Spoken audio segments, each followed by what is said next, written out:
अस्सलामुअलैकुम वरहमतुल्लाहि वबरकातुहू। नहमदु व नुसल्ली अला रसूलिहिल करीम, अम्मा बाद, फ़ाऊज़ु बिल्लाहि मिनश्शैतानिर रजीम, बिस्मिल्लाहिर रहमानिर रहीम। रब्बि इश्रह ली सदरी व यस्सिर ली अमरी वहलुल उक़दतम मिन लिसानी यफ़क़हू क़ौली रब्बि ज़िदनी इल्मा। आमीन। आज हम ज़कात के मसाइल के बारे में टॉपिक 7 इंशाल्लाह हम पढ़ेंगे, जिसमें है ज़कात वसूल करने वाले को किसी ज़कात देने वाले से तोहफ़ा नहीं लेना चाहिए।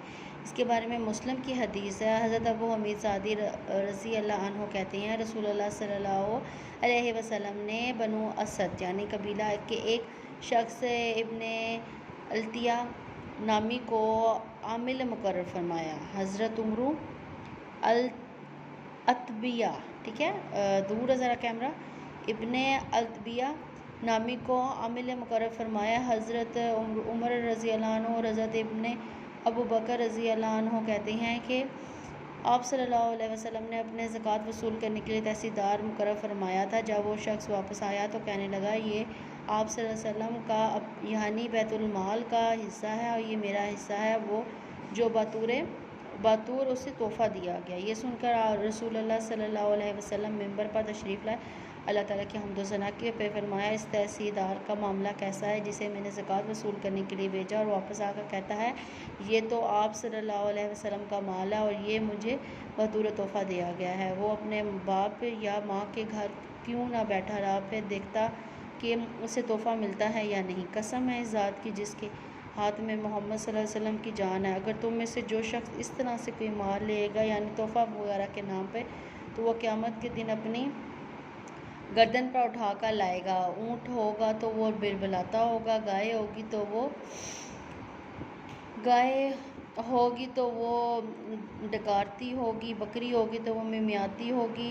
फिर आप सल्लल्लाहु अलैहि वसल्लम ने इसे अपने दोनों हाथ ऊपर उठाए ताकि हमें आप सल्लल्लाहु अलैहि वसल्लम की बगलों की सफ़ेदी नज़र आ गई। आप सल्लल्लाहु अलैहि वसल्लम ने 2 मरतबा फरमाया, या अल्लाह मैंने तेरा हुक्म पहुंचा दिया। इसे मुस्लिम ने रिवायत किया है। इसमें ये चीज़ आपको बताई जा रही है कि आपने अगर आपको ज़कात लेने के लिए भेजा गया तो आपको कोई तोहफ़ा देता तो आप उससे इनकार करें, ना कि आप उससे लें और उसके हकदार बने।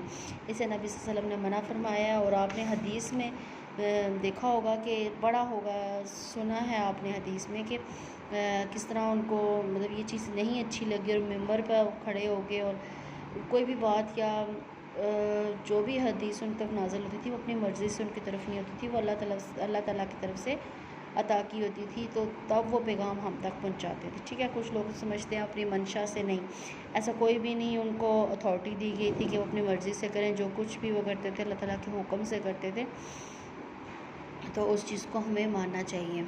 आगे है वो अशिया जिन पर ज़कात वाजिब है। ठीक है, सोने पर ज़कात है। सोने का निफ़ 7.5 तोले, ठीक है, या 87 ग्राम है, इससे कम पर ज़कात नहीं है। अगर 7.5 तोले से एक रत्ती भी कम है ना तो आप पर ज़कात नहीं है, और अगर एक रत्ती भी ऊपर है ना तो फिर आप पे ज़कात फ़र्ज़ है।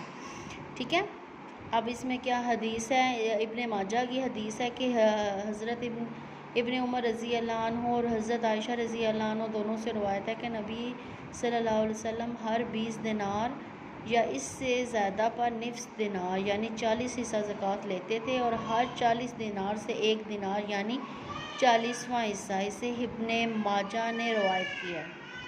दिनार सोने का था और वो 20 दिनार का वज़न 7.5 तोले था। ठीक है, ज़कात सोने या सोने की कीमत दोनों सूरतों में अदा करना जायज़ है। सोने की कीमत का अंदाज़ा मौजूदा भाव के मुताबिक लगाकर ज़कात अदा करनी चाहिए। ठीक है, ये चीज़ आपको आगे वजाहत में क्लियर की गई है। आगे चांदी पर ज़कात। चांदी का ज़कात कितना है? 52 तोले, या ग्राम में किया जाए तो 612 तो ग्राम है, इससे कम पर ज़कात नहीं है। मैंने आपको बताया ना कि रत्ती भी थोड़ा सा भी कम हो जाए ना तो नहीं है, और अगर बढ़ जाए ना, ज़रा से भी आगे बढ़ जाए तो वो है। ठीक है, तो मतलब क्वांटिटी आपको जब बता दिया ना तो इसमें कोई हीला साजी नहीं करनी चाहिए। ज़कात की शरह बलियाज़ वज़न या बलियाज़ कीमत 2.5% है। ठीक है, ज़कात की शरह। आगे बढ़ते हैं इसकी हदीस के बारे में।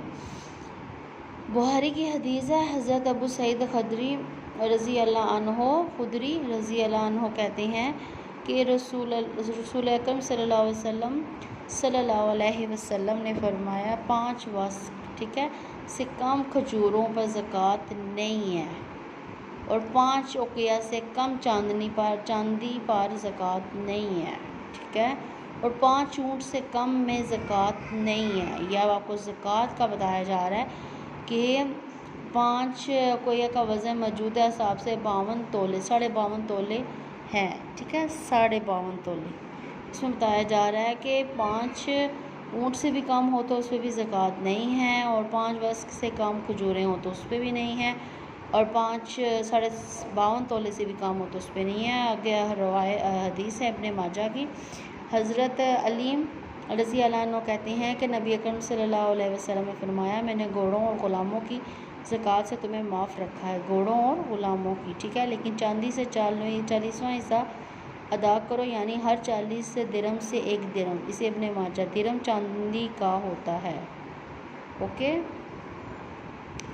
आगे है अबू दाऊद की रवायत है कि हज़रत अली रज़ी अल्लाह अन्हु नबी अकरम सल्लल्लाहु अलैहि वसल्लम से रवायत करते हैं कि आप सल्लल्लाहु अलैहि वसल्लम ने फरमाया, चांदी से 40वां हिस्सा अदा करो, यानी हर 40 दिरहम से 1 दिरहम, और जब तक 200 दिरहम पूरे ना हों तब तक कोई ज़कात वाजिब नहीं। जब 200 दिरहम पूरे हो जाएं तो इनसे 5 दिरहम अदा करो, और जो 200 दिरहम से ज़्यादा हो उसी हिसाब से ज़कात वाजिब होगी। इसे अबू दाऊद ने रवायत किया है, ठीक है। आई होप सो आपको समझ आ गई होगी कि 40 जो है ना, हर 40 दिरहम में 1 दिरहम है, और अगर 200 दिरहम ना हो, अगर हो जाए तो उसे 5 दिरहम अदा करना है।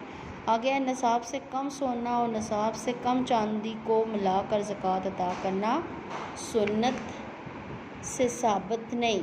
क्या? निसाब से कम सोना और निसाब से कम चांदी को मिलाकर ज़कात अदा करना सुन्नत से साबित नहीं है। कम हो तो फिर सुन्नत साबित नहीं है। इंशाल्लाह इसके बारे में हम कल इसकी हदीस पढ़ेंगे। सुबहान रब्बिका रब्बिल इज़्ज़ति अम्मा यसिफ़ून वस्सलामु अलल मुरसलीन वल्हम्दुलिल्लाहि रब्बिल आलमीन। अस्सलामु अलैकुम व रहमतुल्लाहि व बरकातुहू।